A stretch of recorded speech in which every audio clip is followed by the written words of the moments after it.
जिसके अंदर भैंसें भी पाई जाती हैं, हिरने भी, दरियाई हैं, मोरे, खरगोश भी। 85 घोड़े यहाँ पे रखे हुए हैं। खुदातर से इंसान था, पुरानी रंजिश थी, उसकी आड़ में ये किसी और का काम है। पीटीआई के रहनुमा मरहूम चौधरी अब्दुल्ला ताहिर की 30 एकड़ पर मुहित महल नुमा हवेली का विजिट।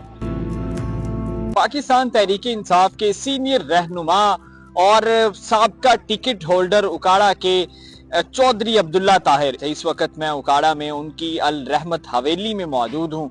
ये वो उसकी महल नुमा कोठी है जो तकरीबन 20 से 30 एकड़ पर मौजूद है और इस कोठी के अंदर इस दुनिया की सारी आसाइशें मौजूद हैं।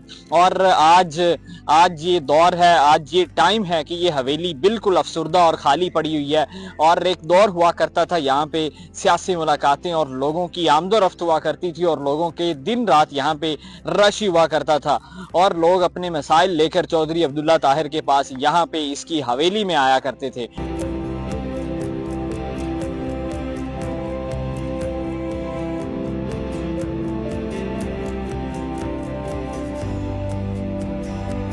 आइए आपको मैं उसका विजिट करवाता हूँ, आपको दिखाता हूँ कि ये हवेली का एक रेस्ट एरिया है जहाँ पर एक जंगल के तौर पे उन्होंने बनाया हुआ था।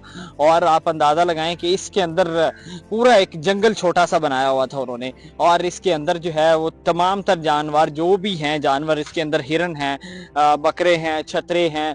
आप देखें कि ये एक बहुत बड़ी जो है हवेली है और आप अगर विजिट करते रहें तो आप थक जाएंगे। ये हवेली जो है ये ख़त्म नहीं होगी। ये जंगल कितने एकड़ के अंदर मौजूद है जहाँ पे ये सिर्फ इन्होंने जानवर देख रखे हुए हैं? ये है 24 के जी, 24, हाँ जी 24 किले एकड़, 24 एकड़। हाँ जी। कितने जानवर इसके अंदर हैं? 500 होगा, जिसके अंदर भैंसें भी पाई जाती हैं, हिरने भी, उसके अलावा वो जो दरियाई हैं, मोरे, और मोहर भी, और मुर्गियां भी हैं। अच्छा। खरगोश भी, और जो बड़े से बड़े तोते हैं ना वो भी। और इस हवेली के अंदर कितने लोग जो है वो यहाँ पे काम करते हैं? 50 लोग काम करते हैं। ठीक है। अच्छा, तो अभी क्या सूरत हाल है जब ये खबर हुई और ये सारा कुछ क्या किस तरह के तासुरात थे आपके लोगों के जो यहाँ पे आप रहते थे और काम करते थे? बस हम लोग काम ही कर रहे थे कि हमें अचानक खबर हुई, हम सब परेशान हो गए, सब रोने लगे, सब बहुत परेशान हो गए। उसी वक्त से ना खाया पिया कुछ भी नहीं, उसी वक्त से ऐसे गुमसुम घूम रहे हैं, ऐसे गुमसुम रहे हैं। कुछ अच्छा भी नहीं लग रहा।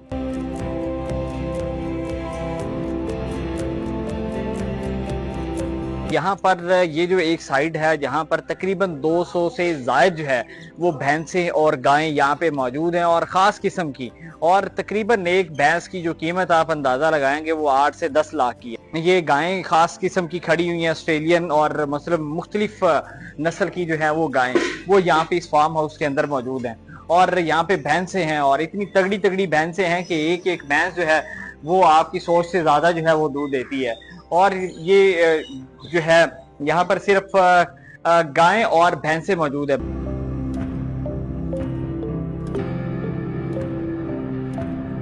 कई नस्लों के उन्होंने जो है वो घोड़ियां और घोड़े जो है वो यहाँ पे इन्होंने पाले हुए थे। और आपको मैं दिखाता चलूं कि ये आप देखें कि ये इतनी बड़ी हवेली है कि आप सारा दिन भी चलते रहे ना तो तब भी जाके जो है वो ख़त्म नहीं हो सकती, क्योंकि इतना ज़्यादा है। यहाँ पे जितने भी जानवर है उन सब के अलग अलग जो है वो यहाँ पे पोर्शन बने हुए हैं और उन्हीं पोर्शन के ऊपर जो भी हैं जानवर हैं वो यहाँ पे उन्होंने रखे हुए थे। कितने यहाँ पे घोड़े हैं? यहाँ पे 85 घोड़े यहाँ पे रखे हुए हैं। घोड़े कितने हैं, घोड़ियाँ कितनी? 16 घोड़े हैं तो बाकी घोड़ियाँ सारी। अच्छा, घोड़ियाँ। तो कितनी इकसाम के ये घोड़े और घोड़ियाँ यहाँ? घोड़ियाँ है कोई 15-20 लाख रुपए। अच्छा, 15-20 लाख की एक घोड़ी है। और यहाँ पे सबसे महंगा जो है घोड़ा या घोड़ी उसकी कीमत कितनी है? वो 40 लाख रुपए घोड़ा खड़ा कर चिट्टा। 40 लाख रुपए का। अच्छा, तो ये चौधरी साहब ने अपने शौक के लिए रखे हुए थे, उनके ऊपर राइडिंग भी करते थे यहाँ? करते हैं।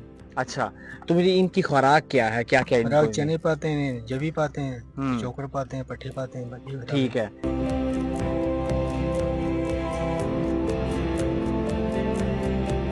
बहुत ही अफसोसनाक ये वाक़या हुआ, मामला हुआ उकाड़ा की सियासत के लिए, पाकिस्तान की सियासत के लिए।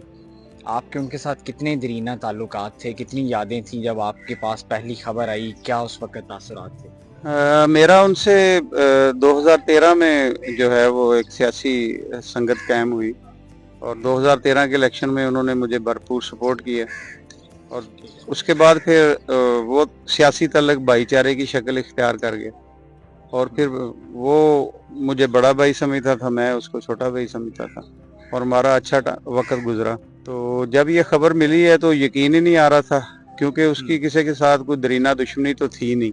अब ये जो वाक़या हुआ ये कोई किसी ने आड़ ली है, किसी ने ना वो जो पुरानी जो रंजिश थी उसकी आड़ में ये किसी और का काम है। यकीन नहीं आ रहा था कि ऐसा हादसा भी पेश आ सकता है। मुझे ये बताइए कि इतने बड़े बिजनेसमैन थे और इतनी प्रॉपर्टीज, जमीनें, पैसा, अब वो सारा कुछ कौन संभालेगा, कौन है पीछे? देखें पीछे उनकी वालदा भी है, उनके 2 बेटे भी हैं। एक तो 18 साल का है, ठीक है, और एक बेटा जो है वो 2.5 साल का है, ठीक है, और फिर 6-7 बेटियां भी हैं। ठीक है, वालदा भी हयात है, बहनें भी सलामत हैं। ठीक तो वो जिंदगी का निज़ाम तो चलता है, जाने वाले की कमी महसूस होती रहती है। इन लोगों को नामजद किया गया है या आगे क्या कंडीशन? नहीं, वो नामालूम FIR दर्ज करवाई है, क्योंकि अभी तक ये पता नहीं चल सका कि ये बर्बरियत किन लोगों ने की। ठीक है, तो अब किसी इररेलेवेंट बंदे को मुकदमे में नामजद करने से कल को कोई और निकले तो वो मुकदमा भी खराब होता है और जो मुर्तकब शख्स होता है उसको फायदा पहुंचता है। तो इस हवाले से बड़ी सोच विचार के बाद ये फैसला किया कि नामालूम मुकदमा दर्ज कराया जाए और तहकीकात के बाद जो वाक़े के जिम्मेदारान हैं और जो उनके मास्टरमाइंड हैं फिर उनको नामजद किया जाए। ठीक है, क्या मैसेज देना चाहेंगे आखिर में अब्दुल्ला के नाम, उनकी फैमिली और तरीके इंसाफ? देखें जी, लोगों के लिए तो यही मैसेज है कि अब्दुल्ला जो था वो खुदा तरस इंसान था और गरीबों का हमदर्द था और ज़रूरतमंदों का जो ज़रूरतमंदों का ख्याल करता था। तो जिन जिन लोगों के लिए उन्होंने जो है वो अपनी समाजी खिदमात सरअंजाम दी हैं, उनको यही अपील करेंगे कि उसकी मग़फ़िरत के लिए दुआ करें।